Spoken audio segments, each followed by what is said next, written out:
Oo. Bakit pawis na pawis ka? Sira ang ventilador nyo. Mabagal yung ikot tapos biglang humihinto. Naku, delikado yan. Yan yung pinagmumulan ng sunog kung minsan. Sakto. Gagawin ko na yung ventilador namin eh. Sumama ka sa akin ngayon. Gawin natin yung ventilador mo at ventilador ko. Para next time, alam mo na kung paano gagawin yung mahinang ikot ng ventilador na kung minsan ay humihinto. Halika na.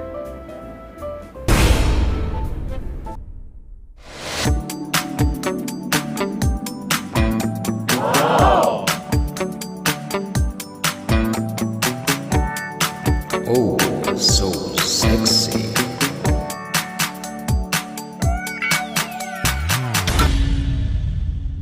Shirley the Wanderer. Ayan po yung ventilador na ayaw umandar dito sa amin. I-plug po natin para makita ninyo.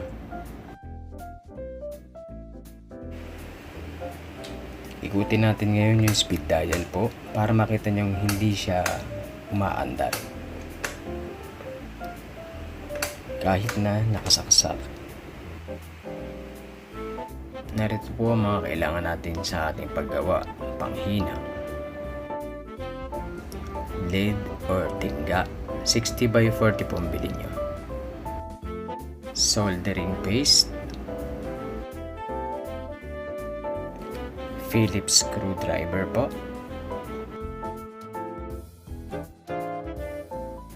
maliit na precision screwdriver po,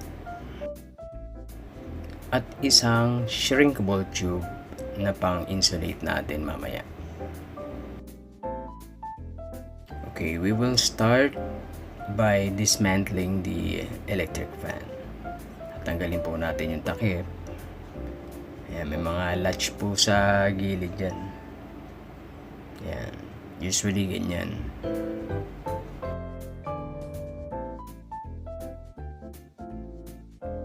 Siyempre, tatanggalin natin yung fan blade. Ayan. Ganyan lang po.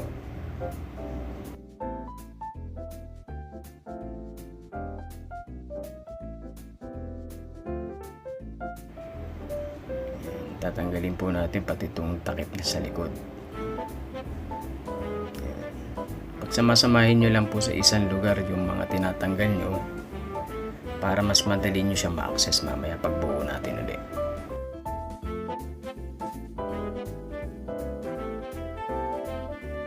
Using our screwdriver, tatanggalin po natin itong mga screws.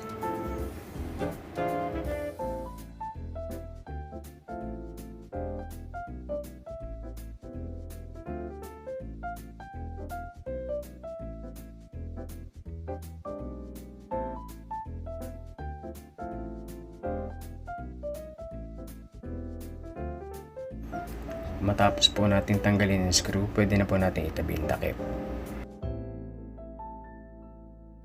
Tatanggalin naman po natin yung screw sa likod nitong takip. Nag-iisa lang po ito, sa gitna lang po.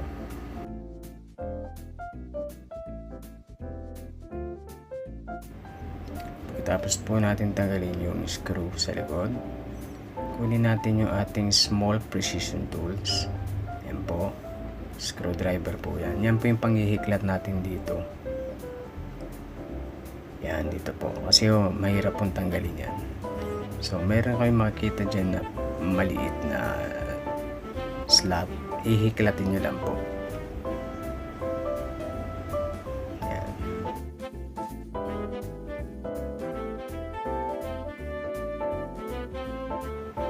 Tapos ganun, iikutin nyo lang siya. The other side naman po ang ihiklatin natin. Dahan-dahan lang po, baka maputol.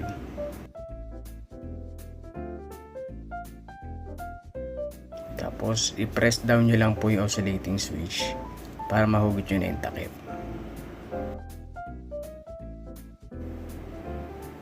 Tapos, may makikita kayong itim na pyesa po na box. Yan po yung capacitor natin. So, take note of the details ng capacitor. Kung maaari, dali nyo yung sample para hindi kayo magkamali. Pagbibili na kayo ng pyesa.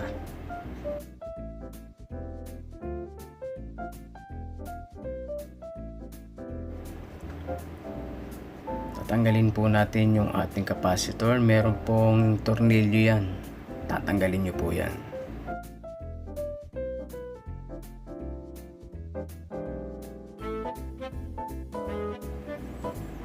Ito pong tornilyo, itabi nyo. Pagsamasamahin nyo para hindi mawala.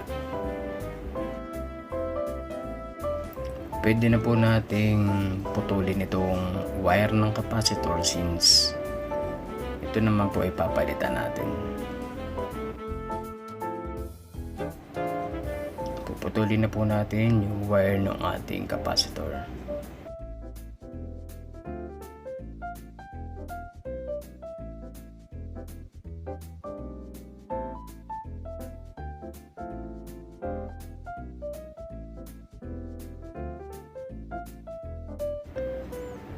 Ito po uli yung ating capacitor.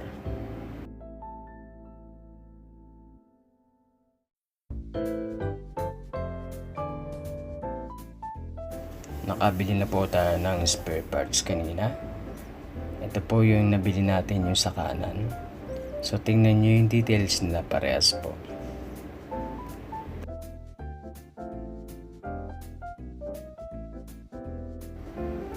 Tatalupan na po natin yung wire ng pinagtanggalan natin ng capacitor kanina. Take note na ang ginagamit ko yung maliit na gunting kasi mga gamit ko po nakaligpit na dahil we're moving out of this house.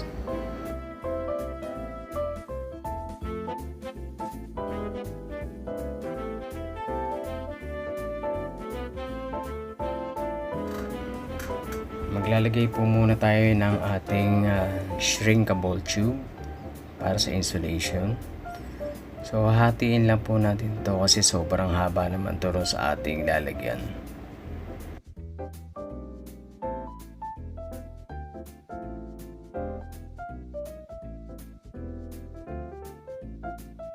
Ilalagay po natin yung shrinkable tube doon sa mga wire na pinutol natin kanina bago natin siya hinangin. Kakabit na po natin yung ating bagong biling capacitor at ihinangin natin siya.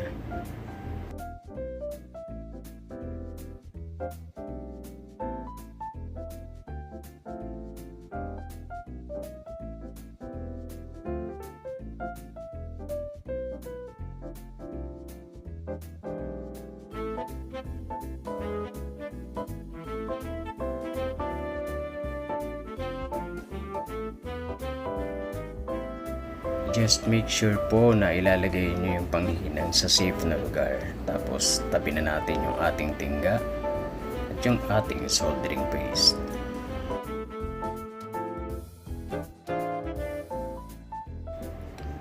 Tapos po iusog na natin yung mga shrinkable tube natin.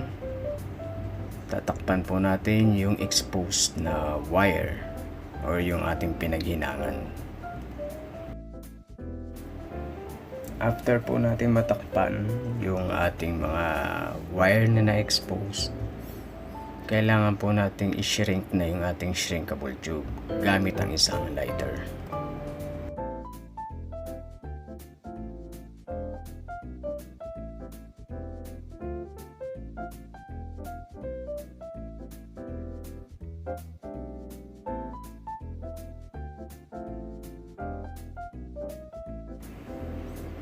Pagkatapos po niyan ay itutornilyo na po natin uli itong ating capacitor dun sa kanyang pwesto.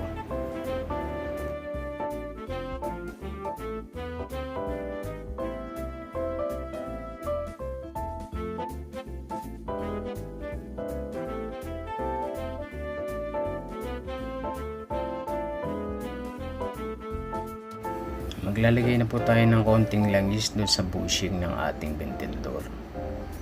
Yan, konti lang po, patakan nyo lang po. Tapos ikutin nyo yung pinaka shaft para po manuot yung ating langis doon po sa ating bushing. Matapos po natin siyang lagyan ng langis, ibabalik na po natin yung housing ng ating electric fan at pati yung fan blade.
At syempre pa, kailangan natin siyang testingin.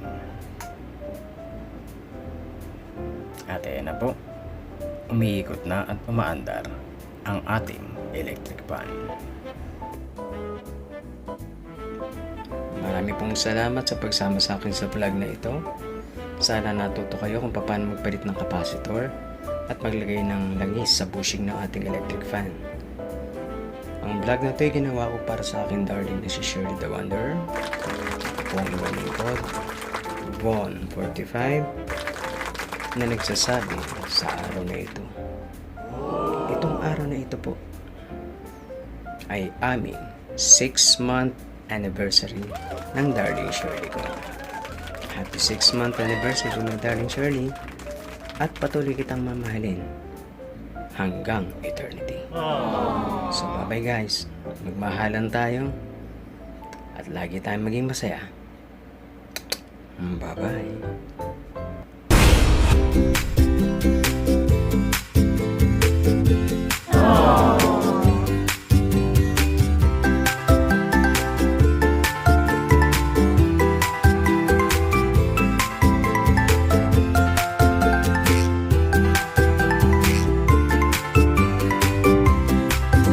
Shirley the Wanderer.